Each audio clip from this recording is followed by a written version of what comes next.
చాందిని చెబుతున్న కథలు యూట్యూబ్ ఛానల్కి స్వాగతం. ఈ వీడియోలో మనం తెలుసుకోబోతున్న కథ పేదరాశి పెద్దమ్మ కథల్లో నుంచి దురాశ దుఃఖానికి చేటు అన్న కథను తెలుసుకుందాం. వీడియోని ఎక్కడ స్కిప్ చేయకుండా చివరి వరకు చూడండి. నచ్చితే తప్పకుండా లైక్ చేయండి. ఇప్పుడు టాపిక్ లోకి వెళ్ళిపోదాం. మనకి సహజంగా దురాశ దుఃఖానికి చేటు అన్న కథ వింటే మనకేం గుర్తొస్తుంది? అలా బంగారపు బాతుగుడ్డు కథ గుర్తొస్తుంది కదా. ఈ కథ కూడా సేమ్, ఇంచుమించు కాస్త అటు ఇటైనా అలాంటిదే అనమాట. ఇప్పుడు కథలోనికి వెళ్ళిపోదాం. అనగనగా ఒక గ్రామం ఉండేది.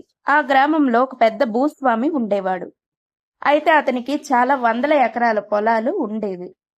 అతను ఏం చేసేవాడంటే, ఎవరైనా సరే ఈ భూస్వాములు జమీందారులు ఏం చేస్తారు, పొలాలు ఎవరికైనా రైతులు అవి చేసే వాళ్ళకి, వ్యవసాయం చేసే వాళ్ళకి కౌలుకి ఇచ్చే అలవాటు అనమాట వాళ్ళకు ఉంటుంది. వాళ్ళు ఎప్పుడు సొంతంగా వ్యవసాయాలు చేయడం అలాంటివి పెద్దగా అంత ఎక్కువ మంది చేయలేరు. అందుకని చెప్పి వాళ్ళకి అవి కౌలుకి ఇచ్చేసి వాళ్ళు ఇచ్చే డబ్బులు వీళ్ళు తీసుకునేవారు, కౌలు డబ్బులు. ఆ రకంగా ఉండేదన్నమాట. అప్పట్లో చాలా ఎక్కువ భూములు, వందల ఎకరాల్లో జమీందారులకు భూములు ఉండేవి. అవేమో కౌలు రైతులకి ఇచ్చేవాళ్ళు. అయితే ఈ భూస్వామి కూడా ఏం చేస్తాడు, తన పొలంలో ఒక 50 ఎకరాలు, వందల ఎకరాలు ఉండేదని చెప్పాం కదా, ఒక రైతుకి కౌలుకి ఇస్తాడనమాట. అలా కౌలుకి ఇచ్చిన తర్వాత రైతు సరేనని చెప్పి ఆ పొలంలో వ్యవసాయం చేసుకుంటూ ఉంటాడు రైతు. అయితే ఆ గ్రామంలోనేమోని దొంగల భయం కాస్త ఎక్కువగా ఉందని వార్తలు వచ్చాయన్నమాట.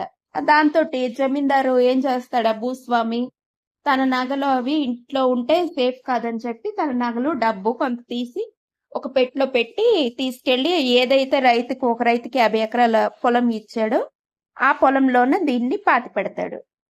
అయితే ఒక రోజు రైతు ఏం చేస్తాడు, నాగలితో పొలం దున్నుతూ ఉంటాడనమాట. దున్నుతూ ఉండేసరికి ఏదో గాని తగిలినట్టు అనిపిస్తుంది టంగమని. దాంతో రైతేమోని ఏంటా అని తవ్వి చూసేసరికి అందులో ఒక పెట్టె కనిపిస్తుంది. ఆ పెట్టె ఏంటా అని ఓపెన్ చేసి చూసేసరికి అందులో డబ్బు, నగలు బోల్డ్ అంతా ఉంటుందన్నమాట. అయితే రైతు ఏమనుకుంటాడు, దీంతో నేను ధనవంతుడిని అయిపోయానని చెప్పి ఇంటికి తీసుకెళ్తాడు. ఆ పెట్టెను ఇంటికి తీసుకెళ్తే తన భార్య, పిల్లలు మాత్రం ఒప్పుకోరు. అది ఆ భూస్వామి గారిది, పొలం ఆయనదే కదా, ఆయన భూమిలో దొరికిన నిధి ఆయనకే సొంతం, ఆయనకి తీసుకెళ్లి ఇచ్చేయండి అని అంటారు వాళ్ళు. ఆ భార్య, పిల్లలు చెప్పింది రైతు వినిపించుకోడు. లేదు, ఇది నాదేని, నేను వ్యవసాయం చేశాను కాబట్టి ఇది నాదే అని చెప్పి ఆ ధనాన్ని దాచేస్తాడనమాట. అప్పుడు ఏం చేస్తాడు, తన దగ్గర కూడా కాస్త డబ్బు, బంగారం ఉంటే అవన్నీ కలిపి తీసుకొచ్చి ఈ పెట్టెలో పెట్టి దాచేస్తాడు. అయితే మళ్ళీ భూస్వామి ఏం చేస్తాడు, దొంగల భయం గట్రా అంతా పోయింది, ఇక నా నగలు, నా బంగారం, డబ్బు అది నా ఇంటికి తెచ్చుకుంటానని చెప్పి ఒక రాత్రి వేళ తన మనుషుల్ని తీసుకుని అక్కడికి వెళ్లి మళ్ళీ తవ్వమంటాడు. అయితే సరేనని చెప్పి అందరూ తవ్వి చూసేసరికి అక్కడ ఏమీ కనిపించదు. కనిపించకపోయేసరికి భూస్వామికి కంగారు పుడుతుంది అనమాట. ఏమైంది, బంగారం, డబ్బు అంతా ఏమైంది అని భయపడతాడు. అయితే అలా భయపడ్డ భూస్వామి ఏమోని మరుసటి రోజు ఉదయం రైతుని పిలిచి అడుగుతాడు, ఇది నా బంగారము, డబ్బు అంతా కూడా దొంగల భయం కారణంగా నువ్వు వ్యవసాయం చేస్తున్న పొలంలోనే పాతి పెట్టుంచాను, నాకు అది కనిపించడం లేదు, నువ్వేమైనా చూసావా అని. రైతేమోని లేదు లేదు నేనేమీ చూడలేదు అని చెప్పి చెప్తాడనమాట. ఆహా సరే అయితే వెళ్ళిపో అంటాడు. అయితే రైతు అలా అనడంలోనూ భూస్వామి రైతు కంగారు పడ్డాన్ని గమనిస్తాడు. గమనించి ఏమవుతుంది, తర్వాత ఏమోని ఒక రోజు తన ఇంట్లో చూసేసరికి ఆయన పెట్టె ఉండదనమాట. ఉండకపోయేసరికి భార్యని, పిల్లల్ని పిలిచి అడుగుతారు ఏమైంది అని. ఏమో మాకేం తెలుసు, మేము బయటకు వెళ్ళిపోయాం, మేము గుడికి, ఆలయానికి వెళ్ళాము, మేము వెళ్ళొచ్చేసరికి మన ఇంట్లోనే దొంగలు పడ్డారంట, పడి మొత్తం దోచుకెళ్ళిపోయారంట అని చెప్పి వాళ్ళు చెప్తారు.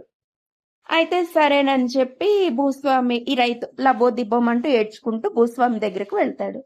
అక్కడికి వెళ్ళి చూసేసరికి ఈ భూస్వామి నగలు, డబ్బుతో పాటు ఈ రైతు తలుగు నగలు, డబ్బు కూడా అక్కడ కనిపిస్తాయి అన్నమాట. ఈ కనిపించడంతో రైతు షాక్ అవుతాడు. అప్పుడు అంటాడు భూస్వామి, చూసావా, డబ్బు బంగారం పోయిన బాధ ఎలా ఉంటుందో, నీకు తెలియాలి అని చెప్పి నేను ఎంత బాధపడ్డాను ఇప్పుడు నీకు తెలిసిందా? నాది నువ్వు దోచుకోవాలని చూసావు. ఆ బాధ నీకు తెలియాలని నీ బంగారం డబ్బుతో సహా నేను తీసుకొచ్చాను. ఇదిగో నీ బంగారము, నీ డబ్బు నువ్వు తీసుకొని వెళ్ళిపో. ఇక నుంచైనా నిజాయితీగా బ్రతుకు అని చెప్పి రైతుకి భూస్వామి తన బంగారం డబ్బు అది రైతుకి ఇచ్చి పంపించేస్తాడు. అప్పుడు ఇంటికి వచ్చాక భార్య పిల్లలు కూడా అంటారు, ఈ దురాశ అనేది దుఃఖానికి ఎంత చేటు. భూస్వామి గారికి మీ మీద చాలా నమ్మకం ఉండేది, ఇప్పుడు నమ్మకాన్ని కూడా పోగొట్టుకున్నారు. ఇప్పుడు మళ్ళీ భూమి కూడా తీసుకున్నారు మీ దగ్గర నుంచి భూస్వామి గారు, ఈ వ్యవసాయం చేస్తున్న భూమి కూడా అని చెప్పి వాళ్ళు కూడా అంటారనమాట. అప్పుడు తను చేస్తున్న తప్పు తను తెలుసుకుంటాడు. అంటే భూస్వామి రైతు చెప్పేస్తాడనమాట, ఇక నువ్వు నా పొలంలో ఎలాంటి వ్యవసాయం ఏమీ చేయొద్దు, ఇక నువ్వు వెళ్ళిపో, నీ సొమ్ము నువ్వు తీసుకొని వెళ్ళిపో అని చెప్పి చెప్పేస్తాడు. అది కథ. విన్నారు కదా? దురాశ పడితే మనకి రావాల్సింది కూడా పోతుంది అని ఈ కథకి నీతి అనమాట, కథలోని నీతి. మీకు గనుక వీడియో నచ్చితే తప్పకుండా లైక్ చేయండి, షేర్ చేయండి, కామెంట్ చేయండి. అలాగే ఫస్ట్ టైం చూస్తున్న వాళ్ళ ఛానల్ని సబ్స్క్రైబ్ చేసుకోండి. ఇంకొక మంచి అంశంతో మీ ముందుకు వస్తాం. అంతవరకు సెలవు.